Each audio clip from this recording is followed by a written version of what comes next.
کہتے ہر گھر سے بھٹو نکلے گا، تو بھٹو تو اب ختم ہو چکے ہیں، اب زرداری نکل رہے ہیں۔ آصف زرداری صاحب کو اور میں سمجھتا ہوں کہ بلاول بھٹو کو اس پر معذرت کرنی چاہیے، ورنہ پھر کہیں یہ نہ ہو کہ لڑکانے میں بھی یہی حال ہو جائے جس طرح یہاں۔ بسم اللہ الرحمن الرحیم، السلام علیکم۔ انسائیڈ سٹوری کے ساتھ میں محسن بلال۔ جی یہ بھٹو زندہ ہے، بھٹو ایک زرداری سب پہ باری، ایک زرداری کی سب سے یاری۔ کچھ حقیقتیں میں اس ویڈیو میں آپ کو بتاؤں گا۔ بلاول بھٹو زرداری بڑے جمہوریت پسند لیڈر بنتے ہیں۔ ان کا پارٹی کی جانب سے ایسا پورٹری بنا کر پیش کیا جاتا ہے کہ جیسے اگر کوئی موجودہ ینگ لیڈرشپ ہے تو وہ بلاول ہیں، پڑھے لکھے ہیں، سوچ سمجھ کر بات کرتے ہیں، ایشوز کو سمجھتے ہیں۔ لیکن ان کے جیالوں نے جو ایک حرکت کی ہے اس سے ساری سوچ کی اب عکاسی ہوتی ہے اور پول کھل گیا ہے کہ پیپلز پارٹی کتنی جمہوریت پسند جماعت ہے۔ بلاول بھٹو زرداری کی سرپرستی میں جو کراچی سے لانگ مارچ شروع ہوا، پنجاب میں داخل ہوا، جی ٹی روڈ سے ہوتا ہوا اسلام آباد پہنچا، چلے آپ کا جمہوری آئینی حق ہے۔ لیکن جیالوں کو یہ حق کس نے دیا کہ فیصل مسجد میں موجود جنرل ضیاء الحق شہید کی قبر کی بے حرمتی کی جائے، وہاں پر نعرے بازی کی جائے؟ کیا آصف علی زرداری کو اس چیز کا نوٹس نہیں لینا چاہیے؟ کیا بلاول بھٹو زرداری کو اس چیز کا نوٹس نہیں لینا چاہیے کہ اتنا تعصب کی وجہ کیا ہے؟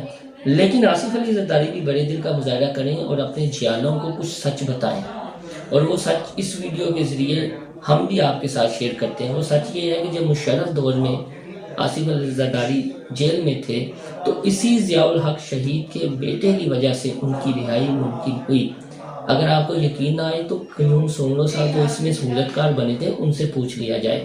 رؤف کلاسرا نے اس دور میں دی نیوز میں یہ خبر بھی چھاپی تھی کہ قیوم سومرو اعجاز الحق کے پاس آئے اور یہ کہا کہ ہمارے صاحب کے حوالے سے کچھ کریں، تو پھر انہوں نے بطور میڈیٹر کردار ادا کیا، اور جب جلوس کی صورت یہ کراچی یا لاڑکانہ یا نواب شاہ پہنچے تو آصف علی زرداری نے شکریہ کا فون بھی کیا تھا۔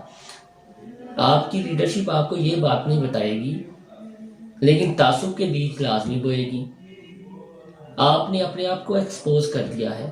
بھٹو بھی ایک نظریہ تھا، لیکن اب وہ نظریہ ختم ہو چکا ہے۔ اب پیپلز پارٹی میں زرداری کا نظریہ چلتا ہے۔ اگر بھٹو کا نظریہ ہوتا تو پھر ضیاء الحق کے منہ بولے بیٹوں کے ساتھ کیوں وہ بیٹھے ہوتے، کیوں ہاتھ ملا رہے ہوتے؟ یہ نواز شریف، یہ شہباز شریف جو جنرل ضیاء الحق شہید کے آگے سے سائن نہیں اٹھاتے تھے، اب وہ زرداری کے ساتھ بیٹھے ہوئے ہیں۔ انہیں بھی اس چیز کے بارے میں سوچنا چاہیے۔ اتنے مفاد پرست ہو گئے ہیں کہ اپنے محسنوں کو بھی بھول جاتے ہیں۔ ہماری سیاست میں یہ جو نفرتوں کے، جو تعصب کے بیج ہیں، وہ یہی لیڈرشپ ہو رہی ہے۔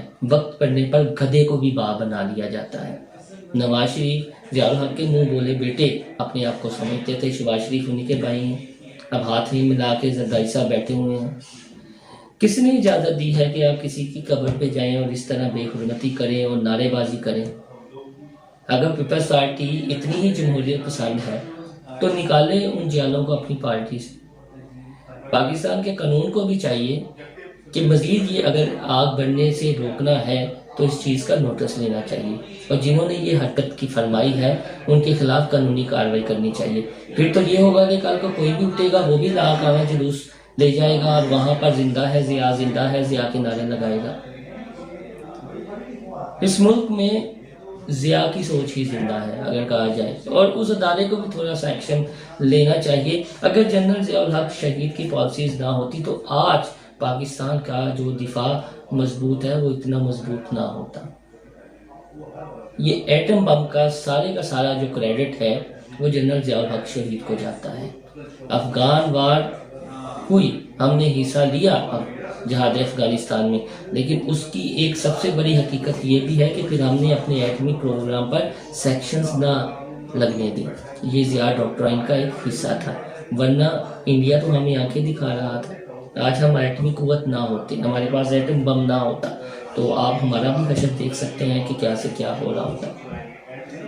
تو اس ویڈیو کے ذریعے درخواست ہے، اگر کسی تک یہ پیغام جاتا ہے تو ضرور جانا چاہیے کہ زرداری صاحب آپ اپنے جیالوں کے خلاف ایکشن لیں، یہ تعصب کے بیچ نہ پڑیں۔ جب آپ مشکل میں ہوں گے تو آپ پھر پاؤں پکڑیں گے، یہ ہماری سیاست ہے۔ اور نواز شریف، شہباز شریف، ان کی حقیقت کون نہیں جاتا پنجاب میں؟ آج یہ پاپولر لیڈر بن کر